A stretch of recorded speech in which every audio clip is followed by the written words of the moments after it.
You're watching the History Palatine. In this video we're looking at William McKinley. William McKinley was born on January the 29th, 1843 and would die on September the 14th, 1901. McKinley was the 25th President of the United States, serving from 1897 until his assassination in 1901. A member of the Republican Party, he led a realignment that made Republicans largely dominant in the industrial states and nationwide for decades. He presided over victory in the Spanish-American War of 1898, gained control of Hawaii, Puerto Rico, the Philippines and Cuba. He restored prosperity after a deep depression, rejected the inflationary monetary policy of free silver, keeping the nation on the gold standard, and raised protective tariffs to boost American industry and keep wages high. McKinley was the last president to have served in the American Civil War. He was the only one to begin his service as an enlisted man and end as a brevet major. After the war he settled in Canton, Ohio, where he practiced law and married Ida Saxton. In 1876, McKinley was elected to Congress, where he became the Republican expert on the protective tariff, which he promised would bring prosperity. His 1890 McKinley tariff was highly controversial, and together with the Democratic redistricting, aimed at gerrymandering him out of office.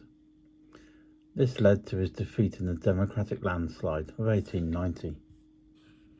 He was elected governor of Ohio in 1891 and 1893, steering a moderate course between capital and labor interests.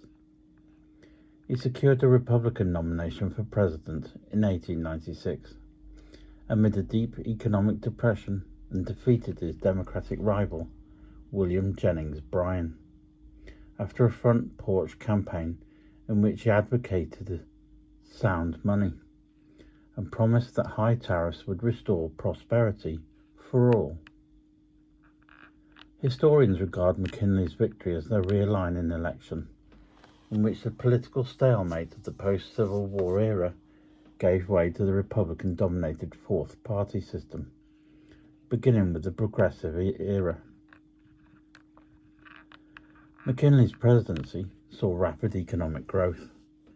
He promoted the 1897 Dingley Tariff to protect manufacturers and factory workers from foreign competition, and in 1900 secured the passage of the Gold Standard Act.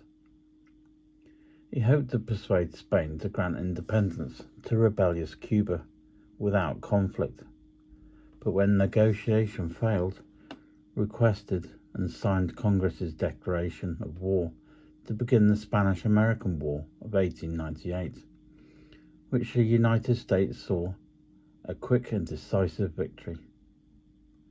As part of the peace settlement, Spain turned over to the United States its main overseas colonies of Puerto Rico, Guam, and the Philippines, while Cuba was promised independence, but at that time under the control of the United States Army.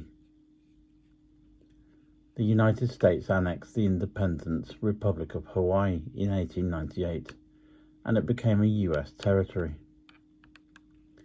McKinley defeated Bryan again in the 1900 presidential election, in a campaign focused on imperialism, protectionism, and free silver. His second term ended early when he was shot on September the 6th, 1901, by Leon Zogolsk, an anarchist. McKinley died 8 days later and was succeeded by Vice President Theodore Roosevelt.